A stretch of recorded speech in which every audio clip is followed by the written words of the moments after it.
Nobody's terribly happy about the fact that there are thousands of migrants trying to come across the Mediterranean into the European Union, but there's one far-right politician in Malta who really hates them. He's even accused them of trying to bring Ebola onto the island. We're meeting him at his favorite haunt because he said no Zionist media allowed in his home. You see, they've got a vast continent, Africa. Africa's vast and empty. Empty. Laden with resources. What the hell do they want to come to Malta for? Norman Lowell is the leader of Malta's Imperium Europa party. He's a white supremacist, but before you get too worked up, his party's never won a seat in any election, and he wants to terraform Mars. No. You've never won a seat in any election, and you've run 3 times and never really gotten more than around 1%. So most Maltese have more sympathy than you for the plight of the migrants from Africa, the boat 2,000 people. years of Christianity, of course. The church started this whole business. We're all brothers in Jesus' name and all that nonsense. What do you think of the foreigners who've set up a project here? It's called MOAS. They've brought a boat. Treason. To rescue migrants. Treason.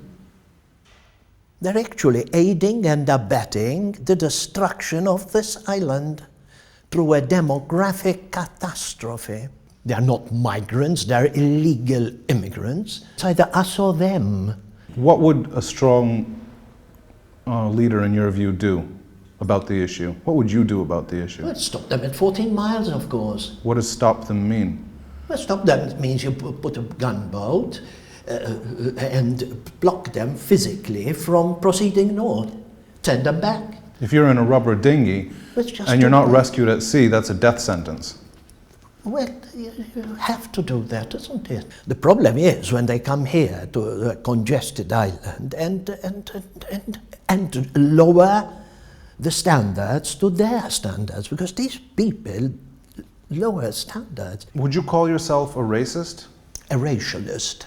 There's a hell of a difference. A racist hates other races. A racist, that's a racist. I'm a racialist. I love my country and I love my ethnicity. I've seen a photograph of you in front of a flag that's very reminiscent of the Nazi flag. You know, it's red, it's got a white circle in the middle. Yes. Instead of the swastika, it's got the Maltese cross. Oh, yes. Are you a Nazi? That flag, actually, that flag consists of 2 swastikas, not 1. So you're double the Nazi? No, we chose that because, of course, it reminds us of that epic siege in 1565 or something, and the colors are... So Nazi or no Nazi? Me? Yes. No, I'm not a Nazi. Nazism is passé. It was all right at the time.